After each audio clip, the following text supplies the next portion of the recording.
Guys, Eid উপলক্ষে তোমার জন্য একটা বেবি প্রক্সি সেভার নিয়ে আসছে। এই প্রক্সি সেভার মধ্যে তোমরা কিন্তু তোমাদের ফ্রেন্ডের অথবা রিয়েলিটিতে তোমরা গিফট পাঠাতে পারবা। তারপর গাইস, এই প্রক্সি সেভার মধ্যে তোমরা কিন্তু গেমও খেলতে পারবা এবং তোমরা চাইলে গিফট পাঠাতে পারবা তোমরা যে কোনো আইডির মধ্যে। তো বুঝতেই পারতেছো গাইস, আজকের ভিডিওটা কিন্তু কতটা ইম্পর্টেন্ট হতে যাচ্ছে। তো চলো বেশি কথা না বলে ভিডিওটা শুরু করা যাক। Guys, proxy server set up করার জন্য তোমরা আগে প্রক্সি সার্ভারটা ডাউনলোড করবা। তো ডাউনলোড কিভাবে করবা আমি তোমাদেরকে একটু পরে দেখাই দিই। তো ডাউনলোড করার পর ডাইরেক্ট ইনস্টল করার পর ডাইরেক্ট ওপেন করবা। ওপেন করার পর এখানে একটা গেস্ট আইডি খুলে নেবা। তো গেস্ট আইডি খুলে নেওয়ার পর তোমাদের সামনে কিন্তু এরকম একটা এরর মেসেজ শো হবে। তো যখন তোমাদের সামনে এরকম একটা এরর মেসেজ আসবে তখন শুধু তোমরা একটা স্ক্রিনশট নিয়ে নেবা। স্ক্রিনশট নিয়ে নেওয়ার পর তোমরা চলে যাবে ডাইরেক্ট গুগলের মধ্যে। গুগলের মধ্যে যাওয়ার পর যাবার লেন্সের মধ্যে যাওয়ার পরে তোমরা যে স্ক্রিনশটটা নিলা ওই স্ক্রিনশটটা ওখানে শুধু ক্লিক করে দিবা। দেওয়ার পরে ওইখানে দেখতে পাবো অ্যাকাউন্ট ইউআইডি নামে একটা ইউআইডি দেওয়া আছে। তো জাস্ট ওই ইউআইডির মধ্যে ক্লিক করে দেবে, মানে চাপ দিয়ে ধরে রেখে জাস্ট কপি করে নেবা। তো কপি করে নেওয়ার পর চলে যাবে ডাইরেক্ট গুগল ক্রোমের মধ্যে। গুগল ক্রোমের মধ্যে যাওয়ার পরে সার্চ করবা ওইখানে ffkeepasmy.id এটা লিখলেও হবে অথবা ffkeepasmyid এটা লিখলেও হবে। তো যেটা তোমরা পারো সেটা লিখে সার্চ করবা। লিখে সার্চ করার পর তোমাদের সামনে কিন্তু প্রথমে কিন্তু ওয়েবসাইটটা চলে আসবে। তো যে ওয়েবসাইটটা আসবে ওই ওয়েবসাইটের মধ্যে ক্লিক করবা। ক্লিক করার পর ওইখানে কিন্তু তোমাদেরকে দুইটা অপশন দেখতে পাবা। একটার মধ্যে তোমাদেরকে একটা বক্স দেখতে পাবা। তো ওই বক্সের মধ্যে তোমাদেরকে তোমাদের প্রক্সি সার্ভারের যে ইউআইডিটা আছে ওটা তোমাদেরকে ওখানে দেওয়া লাগবে। তো জাস্ট সিম্পলি তোমরা ওই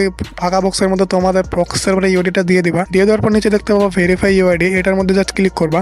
তো এই ভেরিফাই ইউআইডির মধ্যে ক্লিক করার পর তোমাদের সামনে কিন্তু এরকম একটা ইন্টারফেস হবে। তো এখান থেকে তোমাদেরকে সিম্পলি জাস্ট কন্টিনিউ প্রসেসে ক্লিক করা লাগবে। যদি কোনো অ্যাড দেখায় বা কোনো যতগুলো অ্যাড দেখাবে বা যে কোনো অ্যাড দেখাবে জাস্ট তোমরা সিম্পলি ফোনের ব্যাক বাটনে ক্লিক করবা, তাহলে কিন্তু অ্যাডগুলোর সাথে সাথে ক্লোজ হয়ে যাবে। তো কন্টিনিউ প্রসেসে ক্লিক করার পর যদি অ্যাড দেখায় ব্যাক করবা, আবার কন্টিনিউ প্রসেসে ক্লিক করবা। যদি আবার অ্যাড দেখায় আবার ব্যাক করে দিবা। এরকম তোমরা গাইস 4-5 বার করবা। করার পর তোমাদের কিন্তু প্রক্সি সার্ভারটা 2 ঘন্টার জন্য আনলক হয়ে যাবে। ডাউনলোড করার জন্য তোমাদেরকে চলে যেতে হবে এই ভিডিও ডেসক্রিপশন বক্সে যাওয়ার পর ওইখানে একটা টেলিগ্রাম চ্যানেল লিঙ্ক পাবা। তো ওই লিঙ্কের উপর ক্লিক করে তোমরা এরকম একটা চ্যানেলে চলে আসবা। তো এরকম একটা চ্যানেলে চলে আসার পর নিচে দিকে দেখতে পাবা ডাউনলোড লিঙ্ক নামে, মানে guys proxy server download link নামে একটা লেখা আছে। তার নিচে দিকে দেখতে পাবা দুটো ডাউনলোড লিঙ্ক দেওয়া আছে। তো ওইখান থেকে যে কোনো একটা লিঙ্ক দিয়ে তোমরা কিন্তু ইজিলি তোমাদের ফোনের মধ্যে তোমাদের প্রক্সি সার্ভারটা কিন্তু ডাউনলোড করতে পারবা। তো অ্যাপ গাইস আজকের মতো এখানেই। তোমরা সবকিছু আশা করি বুঝতে পেরে গেছো। যদি কোনো প্রবলেম হয় আমাকে তোমরা টেলিগ্রামে অথবা কমেন্ট বক্সে জানাতে পারো। তো আল্লাহ হাফেজ গাইস।